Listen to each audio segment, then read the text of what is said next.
Good morning, good afternoon, good day, good evening, good week, good month, good year, whatever it is, wherever you are.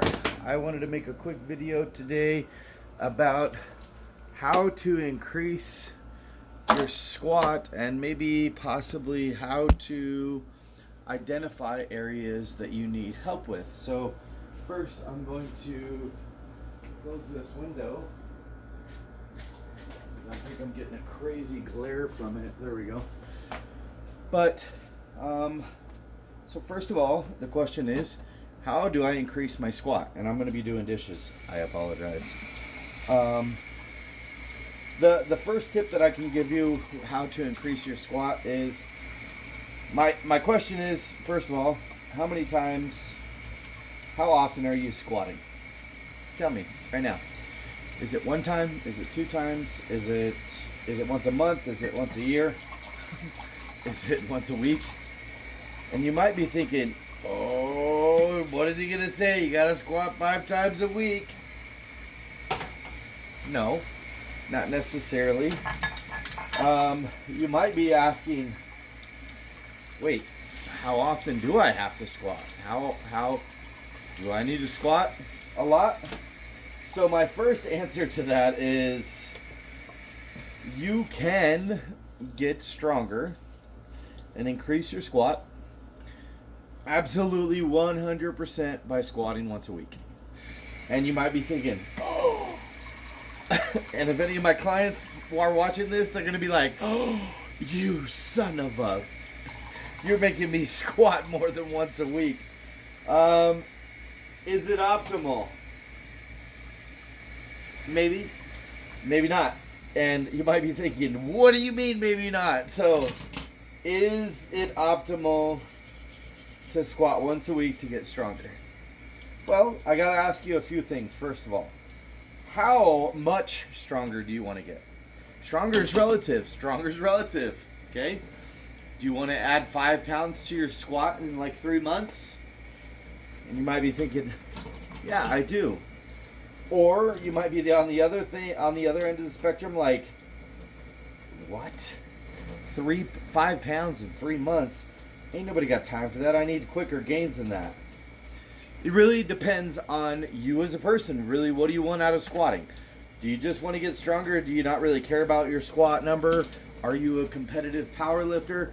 Are you somebody that wants a big squat because you want a bigger total? Are you just somebody that wants a bigger squat because you just want to squat more weight but not really concerned with the weight necessarily? Do you just want big quads so you want to increase your squat just slightly so that your percentage of bodybuilding numbers can come up a little bit higher? What is your goal? So first of all, if you're just wanting to squat to add to bodybuilding and like leg size and stuff like that, once a week is probably perfectly fine. And then you can do other stuff throughout the week, like lunges and leg extensions and Bulgarian split squats and a bunch of other variations. You could do Smith machine squats that don't even have free weights attached necessarily. You could do a lot of different things. So my first answer to this is you want to squat at least once a week. Any less than that, your body's probably not really going to remember what's going on. You could squat every 2 weeks or something like that and maybe get a little something out of it, but I don't think that's enough specificity, if that makes sense, if that's the correct word for it, if you understand that. Meaning, you're training your body to regularly feel those loads and stuff like that. And if strength is your number one thing that you want out of this, I have, at 42 years old, squatted 622 in competition. Considering I've only been a power lifter for a few years now and never really squatted ever, like, I think that's pretty good. I started at 300 a couple years ago. So I'm pretty satisfied with that. Now, how did I do that? Well, there's no blueprint necessarily, but I will say I have probably religiously squatted a minimum of 2 to 3 times per week for the last 2 or 3 years straight, every single day, every single week. And that's how I've gotten my number from 3 to 600 plus. The way, in my opinion, to maximize it as a power lifter or as a strength athlete, to maximize to get the biggest squat possible, there's a few answers. The first answer is you have time to squat once per week, then you're going to get gains, but you're not going to get the maximal gains, in my opinion. And this is, let's base this off of a new person, okay? If you are squatting once per week, you can probably see some increases. You're not going to go crazy. In the beginning of anything, if you're squatting and just getting better at that pattern, once a week's probably okay. You're going to probably see, you might get 50 pounds in the first 3 months just getting better at the motion. And neurologically kind of burning this into your brain, how to squat, how to work with it, how to feel the weight on your back and stuff like that once a week might be fine for a little while.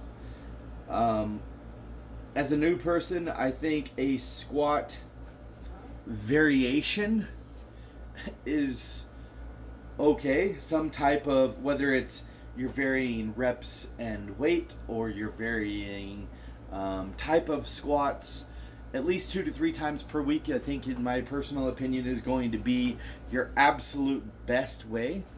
It may turn that 50-pound increase to a 100-pound increase in the first few months. Now, will you continue to get those gains? No. Like, that's not going to stay like that, okay? First of all, it's not sustainable. Second of all, it's not intelligent to be able to push your weights that fast. You want your tendons and ligaments and everything to be able to keep up with that. So you might be thinking, well, when is it not a good idea to squat 2 or 3 times per week? So there is times where I don't think it's a good idea. I think if you are the type of person that is handling loads, and you're probably not watching this video if you're that person, but if you're handling loads 800-900 plus raw, 1100-1300 or something like that, I want to say a lot of those guys are like every 9-day squatters, every 11-day squatters, some of those guys. So it's a little too taxing on your body at a certain point. Now, if you're watching this video, that probably doesn't apply to you, and I wouldn't probably worry too much about that. The biggest thing that you have to understand is you have to train your body with these heavy weights. I don't recommend squatting super heavy more than once a week. I don't recommend trying to PR every time you come into the gym.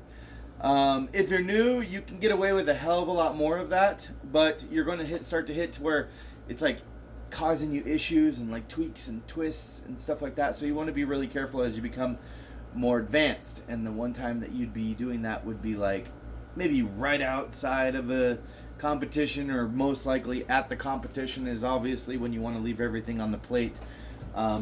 Now, weaknesses, how to address them, how to see them, how to figure those out. So I want to first say that one of the things that is wildly neglected in the 3 power lifts, in my personal opinion, is your core. Every single time I go into the gym, I'm working my core. Every time. You wouldn't know by looking at my fat ass stomach that I have a strong core. But in all honesty, I don't want to say I have the strongest core or anything like that. But I am working out 3 to 4 times per week. Let's say three days per week out of 4 days lifting, I'm working my core. And you might be thinking, well, what do I do? Go in there and do crunches? No. I would probably suggest stuff like ab wheel, maybe hanging leg raises, weighted decline sit-ups, planks, things that are like a lot of static things and stuff like that. You could do different things like that. And the reason is because when you're in a squat, you're going to fold if your core is not strong enough. You got your back there, but you don't want to rely on your back. Why? Well, because that's a good way to fuck your back up. So don't do that. Some other things that I don't think people realize about a squat is squat isn't just your legs. What do you think's holding the weight? It's your back. Like, you have to have strong upper back, strong lower back, and strong hips, strong quads, strong glutes, strong hamstrings. All of these things play a major factor. So, a couple things that I notice a lot. Okay, the first thing is if somebody goes into the rack and they can't squat to depth, but they're strong. You know they're not stupid. You know they can, they can lift weights and stuff like that. If you can't squat to depth, you don't add weight. You just keep squatting until your squat looks better. Like if you are, this happens with kids a lot that we train, or that I train. If you go into the bar and you put it on your back and you come out of the rack and you're like, or you go down and you're like this, you don't need to add weight right away. Give it a few weeks. Maybe add a 2 or a 5 to make people feel good and stuff like that. But a lot of it is just figuring out where they are in space. Having a bar on your back going like this is a foreign object for a lot of people. In the beginning, it feels very odd and very awkward for many of us, especially if you have like tight shoulders, or some of the smaller kids have not a lot of meat on their back and they tend to like put it up on their neck and it hurts really bad because it's 45 pounds. It's like half their body weight. So just give it time. I would say don't add weight, just keep going with it. Another weakness that I notice a lot of the times, including myself, is a major posterior chain dominance. If your deadlift is a hell of a lot higher than your squat, meaning your good deadlift is better than your good squat, because if your squat looks like shit, don't worry about it. But if your squat is like decent, like form and everything, but you happen to go like this, you squat down, and then on the way back up, your body folds real bad, and then you have to lift it out. And it may not happen on every rep, but if that happens on like the heavier stuff, that usually means that you have a major quad weakness. You could have some ab issues as far as like you need to work your core a little bit better. But I would say 90% of the time, it's probably that your back and your glutes and your hamstrings are taking over because your quads aren't strong enough to be able to take the load yet. So I would probably dust in something along the lines of more squatting and trying to get your squat closer to your deadlift. And you could even do something like front squats. You could do something like high bar squats. But in all honesty, I think if you just pick up your frequency of squats instead of picking stuff up off the ground, is a very natural thing, like bending over and picking stuff up. So we work our back and glutes all the time. But maybe squatting, like in that pattern, is not something that you're used to. So, picking up your squat to 2 to 3 days per week and keeping your deadlift at 1, they should tend to even out over time and kind of give you a much better understanding of how that exercise works with your body and getting up those quads and stuff like that and getting those legs a little bit stronger. If you feel yourself pushing really hard through one leg versus the other when you're squatting, that can actually be quite a dangerous weakness. And it just means, you need to work on some unilateral work, some per leg exercises. And I had that. I remember when I pushed 500 for the first time, when I squatted 500 last year, I pushed through one leg. I literally only felt it on my left leg. I didn't feel anything I felt like all the load was on my left leg. It was actually a really weird feeling. And then after that, I had significant like glute problems and stuff like that. So I started working on Bulgarian split squats, and it took me a really, really long time to be able to do Bulgarian split squats, and to add weight was like an eternity longer. It was really long time. So I found out really quick that I had some major imbalances left to right. So that's super important that you get rid of those, because although they may stay hidden for a while, if you don't figure it out and help it on the squat, remember the squat's 2 legs, the deadlift's 2 legs.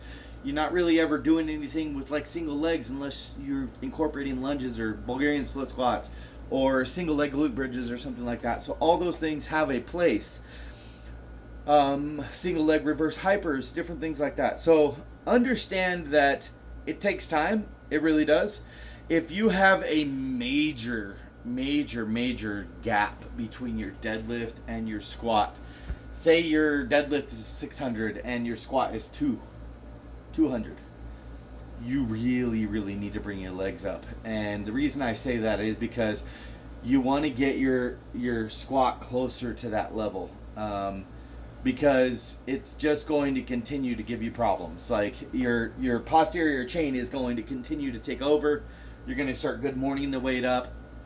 And the problem is not that you have a strong back, it's that even though you have a strong back and glutes, unfortunately, if you're deadlifting all the time and your deadlift's sky high compared to your squat, and then you're good morninging all your weight up in the squat, you basically have 2 deadlift days, but 1 deadlift day is on your neck, which is really fucking bad. So understanding, just keeping in line those little things can help your squat. I promise you, if you take your squat from once every 2 weeks to 2 to 3 times a week, it's going to go through the roof. Give yourself some little mini goals. I would recommend probably doing like 5 rep max squats if you're not working with a trainer, because trainers can tend to give you a better idea on when the good time to do this PR is. And even though I'm fucking crazy and I'm like, yeah, PR, fucking do that shit, the reality is sometimes you need a second opinion, even if it's a crazy opinion, because somebody could be like, yeah, you know, from an outside perspective, I love your mindset, but your body is saying fuck no today. So, and sometimes you need somebody to be able to shut it down a little bit, and that's hard. That's hard to do. So that's why I really try for myself not to pull PRs all the time. Like the other day I was supposed to be doing 615 to 630 for a double. Like a dumbass, I threw 640 on the bar and couldn't get it off the fucking ground for a second rep. So if there was somebody there to be like, you know, you might want to just stay within that range and just take time, I probably would have been like, you're right. Because I was telling myself that. I didn't fucking listen. So having somebody there to be able to just give you a second opinion really does help. Whether it's a training partner or a coach or an online coach or anything like that. And really sticking within your parameters. If you are in your first week of a strength block, you probably shouldn't be hitting fucking PRs if you just went from 12 reps in an off-season bodybuilding prep, and now you're like, I'm going to be a fucking power lifter, and I am going to start doing heavy-ass singles at 105% of what I can do. You're going to fuck yourself up. You really are. You're going to fuck yourself up. Give yourself time when you go from 12s to go to 8s, then 3 weeks later you go to 6s, and then 5s, and then 3s, and then peak out. That's why we peak out. We peak out because your body slowly adapts to those heavy ass weights. My back is fucking wrecked right now, and I would assume it's because I stubbornly tried to lift that 640 off the ground over and over and over and over again, and it just pissed me off. So anyway, the big thing that you understand is, above all else, lift weights properly, okay? Learn how to get to the squat depth. Make sure your bracing is right. Throw a belt on. Make sure your heels aren't coming off the floor. Make sure you're pain-free when you're squatting and stuff like that. All of these things will truly help you become a much better squatter. I would like everybody, if you could, when you watch this video, put in the description or in the comments below what your current squat is, what you started your squat was, and what your all-time personal goal would be for squat. My squat when I started was my PR. I don't know what it was before then because I never really focused on it. It was 300, and it's currently my best. I can't squat it now. I don't. Maybe I could. I don't know. I don't do any of that right now. But I am 9 weeks out from nationals. My best is 622, and all-time goal. I mean, I feel like it would be nice to like squat anything over the current American record, and I think that's like 760. or something like that. But I'm not super concerned with it. Like, all I do when I show up to a powerlifting event is just try to get a little bit better. That's it. So I hope that information helped you guys. If it did, push the like button. If it didn't, push it anyway because you're nice. Have a good day, guys.